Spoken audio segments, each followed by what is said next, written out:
guys, welcome back. I'm back.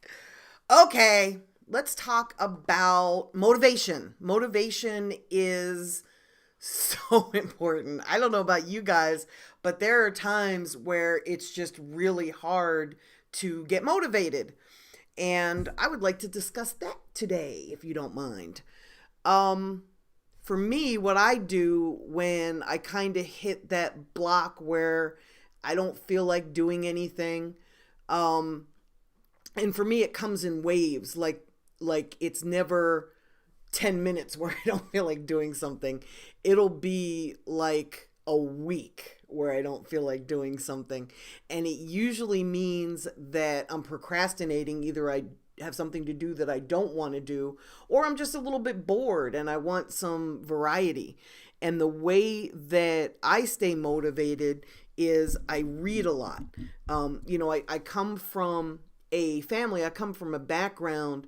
My parents weren't wealthy, and they both believed that happiness comes from having one job for your entire life until you retire and you get a gold watch. And my philosophy in life is a little bit different. I didn't want to work for somebody else. I've tried that. I've worked in corporate America. I just didn't enjoy it. I was good at it and I made a lot of money doing it, but I wasn't happy. I always felt like either my bosses didn't get it. There were some cases where my bosses were idiots. And God, I hope they're watching. Um, and then there were times where I just felt like the politics within the company seemed to matter more to the company than success. And I'm somebody that's really driven by accomplishing things. Accomplishments matter to me. I set goals and I focus on those goals, and that's how I measure myself. I don't measure myself against other people. I'm not competitive in that respect. I am with my clients. I measure my clients against other artists in the industry and how well they're doing, but I don't measure my own success through comparisons with other people. Life is like a golf game to me, I guess. I'm always trying to better my own success ratio, if you will. So the way that I stay motivated, coming from a background where my family is not entrepreneurial at all, um, and my parents have passed now, so the pressure is a little bit less on me to go get a real job. Um, but I read a lot of books. I read about a book a week. And if I'm really busy, it's like a book every other week. Almost always nonfiction. It's very rare that I'll read a novel, but from time to time I will do that for the escape, like for the relaxation of it.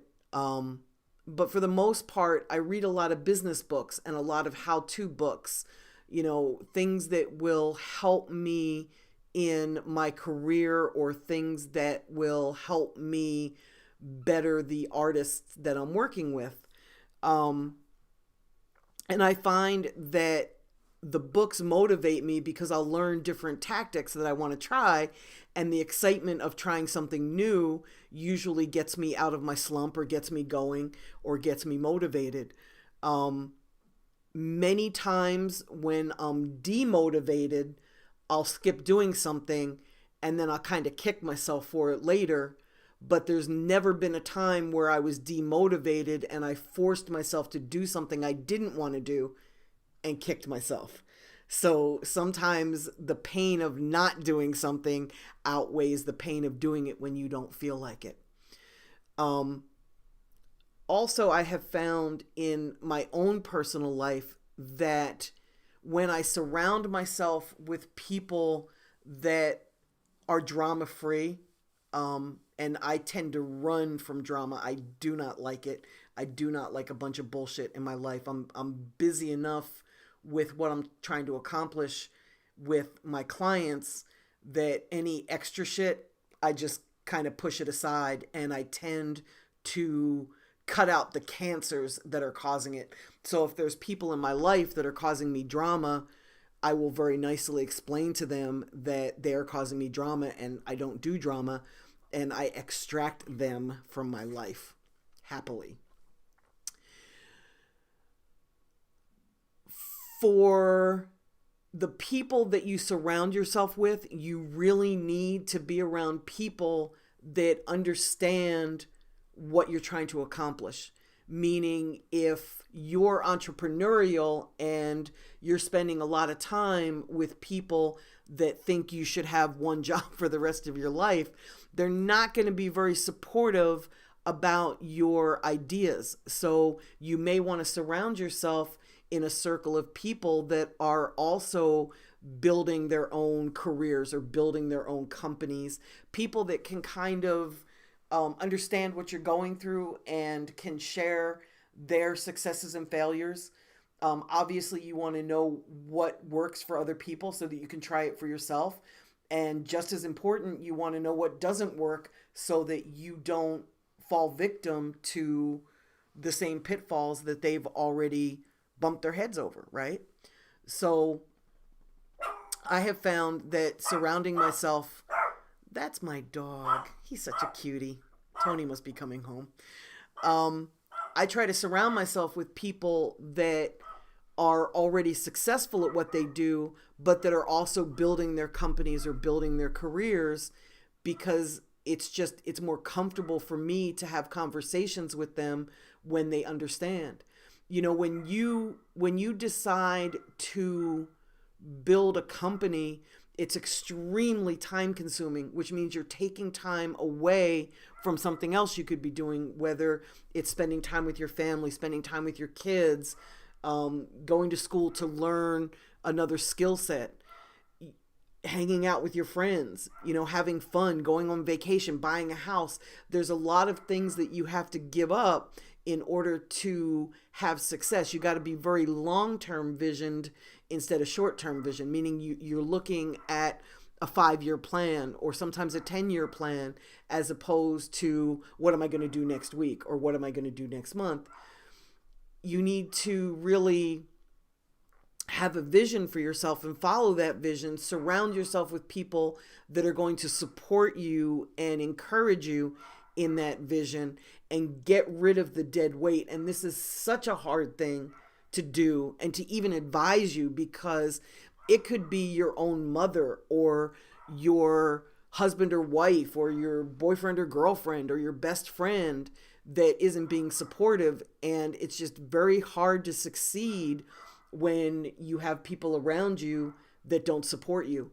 And sometimes you can have that conversation with the person that you really care about. Like maybe you don't want to cut them out of your life, so you have that conversation with them that they need to be a little bit more supportive, or you, like, if they genuinely hate what you're doing and think that you're ruining your life, at the very least they need to tell you once how they feel, get it out of their system, and then let it go. They need to not be in your ear all day, every day. Because that stuff, the little voices in your head tend to slow you down and tend to stop you from doing what you need to do. You know, I was having a conversation today with a friend, and we were talking about how when you feel like you have something to prove or you feel like you're not enough, you're going to go harder because you've got something to prove, or you feel like you have something to prove. And at some point, you need to accept the fact that you don't have to please anybody but yourself. You don't answer to anybody but yourself. But you also have to accept the fact that you are enough and that what you're doing is enough. And until you genuinely feel that, there's going to be insecurities and those little voices in your head that nag at you that say stuff like, oh, you can't do that. You know, oh, no, that's too big. No, you can't do that. You don't have enough money. You're too young. You're too old. You're too fat. You're too thin. You're too black. You're too white. You're too whatever. And those little negative messages in your head, you know, you need to hear them. You need to acknowledge them.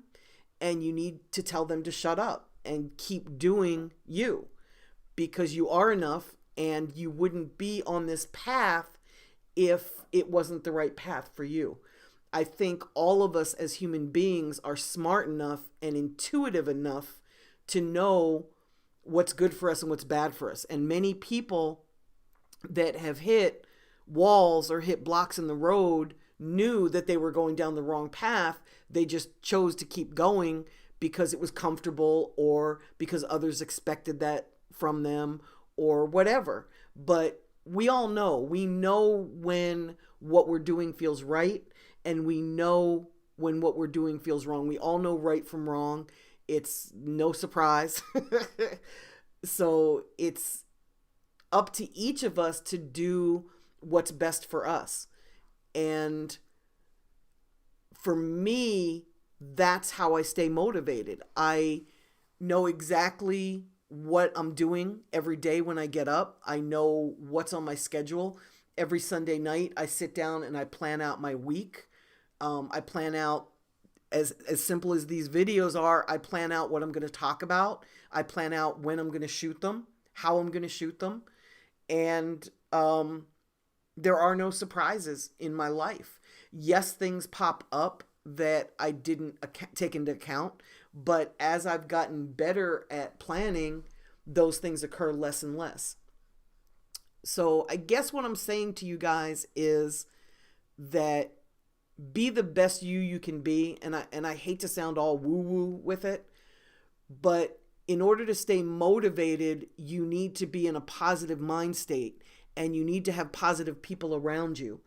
And if you can't, like if you truly can't be around positive people, you're going to need to get that from either videos or books. You're going to need to turn to a resource that can give you strategies and positive reinforcement and positive ideas to help you change your mindset and to stop hearing that negativity that's around you.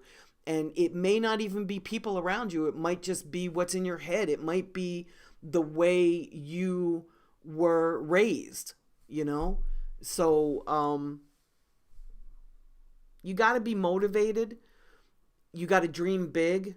And most importantly, you need to put your dreams into action, because a dream without a plan and a plan without action is just a thought. It's just a fantasy. So guys, thanks for tuning in. I know I rambled a little bit on this topic, but it's such an important topic, and it's one that quite a few of you have asked me to talk about because you're at the beginning stages of your career. You know, I'm 25 years in, so I'm not at the beginning stages of my career. I'm at the ending stages of my career. At some point, I really do want to retire and go do fun shit, whatever that is. I don't even know what comes next. But I do know that if you're at the beginning stages, you've really got to follow your passion, and you've got to do what you love, and you've got to surround yourself with people that have the right attitude so that you'll have the right attitude. Because without that, it's just going to be really hard to succeed. Thanks for tuning in, and I'll talk with y'all soon.